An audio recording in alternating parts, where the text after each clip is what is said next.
Trump lashed out at Peña Nieto for the quantity of illegal drugs that come into the U.S. from Mexico. He later bragged that he won the Granite State because of the opioid epidemic. Washington. CNN. President Donald Trump, in a conversation with Mexican President Enrique Peña Nieto, labeled New Hampshire a drug-infested den, according to a transcript of Trump's January 27 call that was published by The Washington Post on Thursday. The comment was quickly decried by Republican and Democratic lawmakers in the Granite State, including the state's Republican governor who endorsed Trump during the 2016 campaign. During the call, according to the Post, Trump lashed out at Peña Nieto for the quantity of illegal drugs that come into the United States from Mexico. "We have a massive drug problem where kids are becoming addicted to drugs because the drugs are being sold for less money than candy," Trump said. He later bragged that he won the Granite State because of the opioid epidemic. "I won New Hampshire because New Hampshire is a drug-infested den," he said.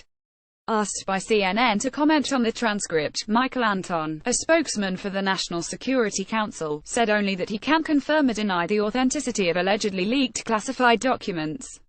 Richard Baum, acting director of National Drug Control Policy, offered a slight defense of Trump by telling CNN that the opioid epidemic has hit New Hampshire harder than many other states, and the president saw this on the campaign trail when he met parents and visited communities devastated by opioid addiction. Trump did, in fact, win the Republican primary in New Hampshire, more than doubling the vote total received by his nearest competitor, Ohio Gov. John Kasich. Trump, however, narrowly lost the state to Democrat Hillary Clinton in the general election.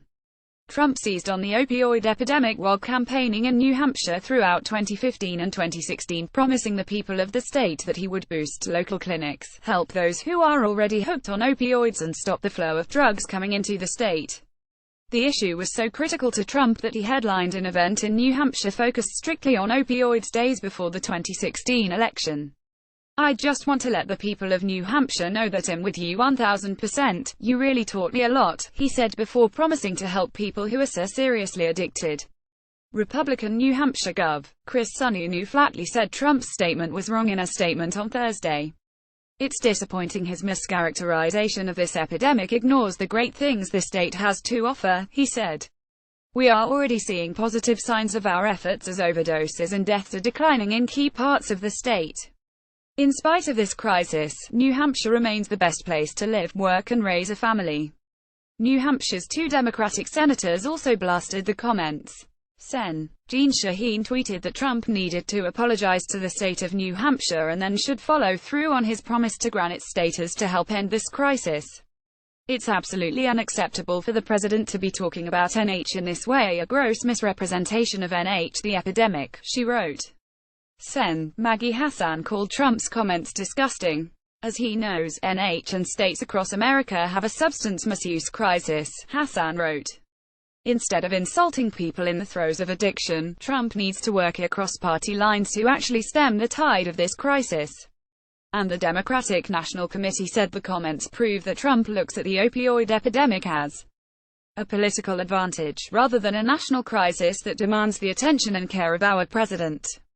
The most emotional reactions came from drug treatment advocates who had dealt with addiction themselves. Erin Canterbury, a New Hampshire Democrat who had voted for then-candidate Trump in 2016, said she was irate when she heard that Trump called New Hampshire a drug-infested den. "I am pretty ticked off," said Canterbury, who chose Trump after hearing him talk about his own family's history with addiction and promised to address opioid treatment issues after he won the White House.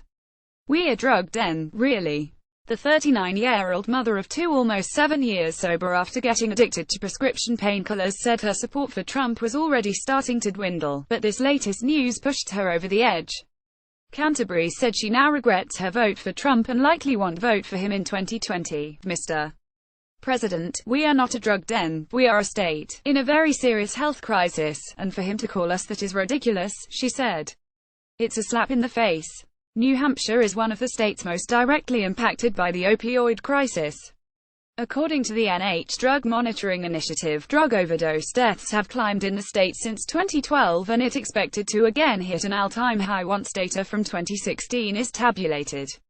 A national study from the Centers for Disease Control and Prevention found that 25% of all drug overdose deaths were related to heroin in 2015.